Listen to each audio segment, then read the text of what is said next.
What's poppin' Long Beach High School? Today is Wednesday, November 29th, and this is your Lbtv News Brief.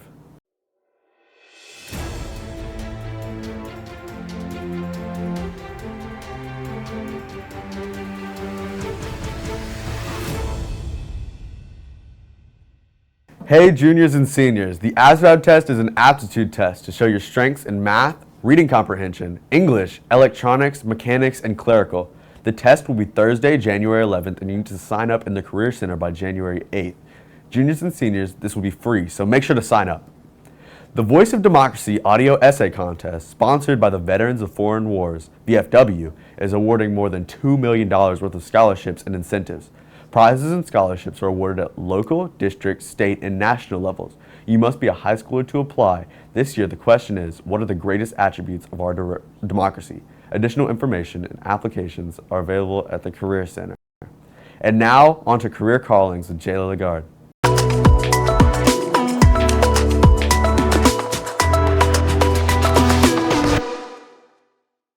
Hi, I'm Jayla Lagarde, and I'm here with Mr. Frank Daly and Mr. Travis Freeman. One is a serviceman, and he is a safety conductor. So I want to hear a little bit about yourselves. Would you be willing to share? Yes, ma'am. So, as you mentioned, my name is Travis Freeman. I am the safety coordinator at Coast Electric. Just about to make 18 years working there, and great company, great organization. I actually started out in the line crews, and then became a serviceman, and then worked my way up to safety coordinator. And it's a great company to work for. We provide a service that was once a luxury, but is obviously a necessity now. So providing for the communities for a much needed service. Yeah, my name's Frank Daly, and I've been at Coast Electric now almost 20 years. I started in the line crew as well as Mr. Freeman, and worked that. Then I went into the service department, and now I'm in there. In the service department, it's kind of like a trouble department. You go out and you try to find the trouble that we have on the line, take care of the members. You know, it's just, you kind of get a good feeling being able to take care of that for the people and everything. So what degrees and certifications do you need to be a safety conductor or serviceman? Well, for safety coordinator, it's a lot of it has to do with knowing the industry. Like I said, I came up in the industry, so that's where you learn the safe work practices, and there are certifications that go along with it. For instance, I have a CLCP certification, which is a Certified Loss Control Professional, and that's something that I acquired after I got into safety. So there's always continued education. Once you're in there, just the same as a lineman or a serviceman. I mean, it's continued learning. You're always going to run across something that perhaps you haven't seen before. And but I'll let Frankie speak on the lineman aspect of it. There is a journeymanship process or a apprenticeship process that you go through to make your way to journeyman. That is correct on that. It is a 4-year program. You go through an apprenticeship program, and then you go into a lineman program that is 2 years, and then you become a journeyman lineman. And then once you become a journeyman lineman, basically you're lateral with the serviceman or a troubleshooter at that time. 6 years. Of on-the-job training. Basically, that's right. Because you know, in this industry too, I mean, it's a lot of extensive training. It's an unforgiving industry. If you make a bad mistake, well, you may not have a second chance, you know, with that. We're working with 14,400 volts of electricity, and in the grand scheme of things, it takes milliamps to disrupt your heart, you know. So really that high number tends to freak people out. You know, 14,000 is a high number, but at the end of the day, the amount of amps that it takes to light up a light bulb could also, you know, be fatal for humans. So. Yes, sir. So to follow up on that, what safety precautions does Coast Electric take? So, for example, before any job begins, every job's different. Before any job begins, where there's more than one person involved, there's what we call a tailgate discussion or a pre-job briefing. And one person takes charge to explain, what are the safe work practices that we're going to utilize to complete this job. But then there's also things that we got to remember, like what if an incident occurs? You've got to be prepared for that situation, right? So if you've got a plan in place, it helps keep chaos down. So for instance, they may say, Frankie, you're going to be in charge of calling 911. Know our exact location. That may be a landmark, if not an address. So you go through all these steps that, at the end of the day may seem kind of nitpicky, but it's just to remind us of the things that we've got to remember to make it through the job safe, because whenever chaos erupts or an emergency erupts, if no one has any clear direction, then it's just going to be that chaos. So you discuss all the steps of the job, who's going to be in charge of what, and you just lay a clear path out for everybody. So what advantages do you have, like with your certain job as serviceman and safety? Well, on the service truck, it's I do have a certain area that I work, but it's a constant roaming job, constantly moving around, seeing different things, in different areas, within my service area.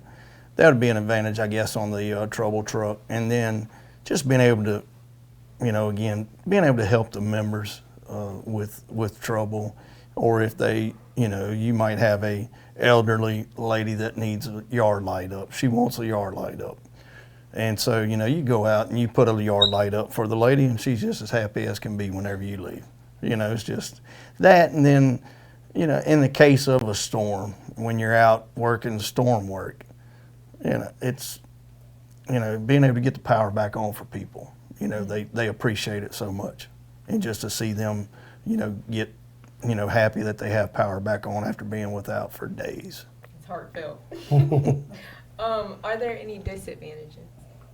Again, on the service truck, it does have some disadvantages. I work my 40-hour week Monday through Friday. And then after that, it's a call-by-call basis. If there is trouble, you have to go out, and take care of that trouble. And, it might be, I've had to leave here in the middle of a football game and go on a trouble call while my son's out on the football field playing football. So, that holidays, you might have to get up in the middle of a holiday meal and go so you can turn somebody's power back on. And so, it does have some disadvantages. So what could you tell the students about your jobs? Like, what do you want the students to think will go into your career path? What would you want to tell them? Well, I tell you, I worked construction before I worked at Coast Electric. And I was laid off from that. And actually driving home that day, I told myself, I said, I need a job that's going to be there tomorrow. I don't want something else that I want to worry about this happening on or anything. And in the utility industry like this, it's going to be needed. It's, people joke about robots taking us over. I don't ever see that happening. I don't see that happening in the electrical line work position. So to follow up on that, how does Coast Electric handle hurricanes? So we annually have what we call a dry run. It's just to prepare. Every May, the company actually shuts down and sets aside a full day, and it's a day that we're pretending that a hurricane has hit, and everybody has roles and responsibilities to make the process work smoothly. And so we'll spend a full day just practicing, and then of course revamping that plan if we need to. But there's so many moving parts to it. For instance, Frankie may be assigned to like a substation where He'll report there the morning of work beginning, and he's got a work process that he'll go through. For me personally, in my role, I report to the Eastern District, which is Harrison County. Coastal Electric serves Harrison, Hancock, and Pearl River counties, where we have roughly 90,000 members. But I report to the Harrison County office, and I just play a role with logistics, helping outside help as they arrive. Because typically when a hurricane hits, if it's a bad one, it's a little too much for just Coastal Electric to handle. So you have all outside help coming from as far as maybe even Pennsylvania. We had line workers from Canada, I believe, that were down after Katrina hit. So we prepare for events like that through having a plan and practicing it and doing that annually, and it's always prior to hurricane season in May. So what is the salary as a safety conductor and a serviceman? So the safety coordinator and the lineman positions are my title, along with Frankie's. The pay is right there the same. Frankie had mentioned earlier the apprenticeship process that a lineman goes through. So starting out, you have 4 years to be work your way through the apprenticeship process. That pay range can begin at, say, just over $18 an hour, and then by the end of the 4th year, you're around $30 an hour. And then you have 2 steps after that, which is called Lineman 2 and Lineman 1, which is your additional 2 years to complete that 6-year apprenticeship process. And that pay will go from like a $32 an hour to around close to 40, I believe. And then journeyman status, once you've made that, you'll be somewhere in the neighborhood of $43, $44 an hour. And so the safety coordinator position, I'd mentioned that a lot of the experience comes from working your way through that process that we just talked about, and so that pays right there, kind of close to that. I have one final question. So, I mean, all of us see the trucks and y'all are fixing the boxes, but how far up does it rise? I mean, The truck how far does it itself. go? No. I mean the latch, like where the men like rise up. How far does that go up? Low bar. Okay. Yeah, how far the bucket itself goes Yes, up, yes. it varies. It varies. Okay. We have the truck that I have. It goes up. It's 48 feet. I think I have a new truck coming in next year. I think it's going to be a 50-foot boom. The line trucks, of course, they're a lot further than that. 65, Yeah, I think. 65. I think. Wow.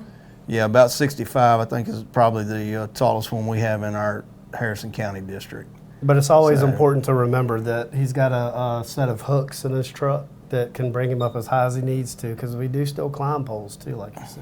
Because you can't always get a truck to a pole. Correct. Back to a disadvantage. Yeah.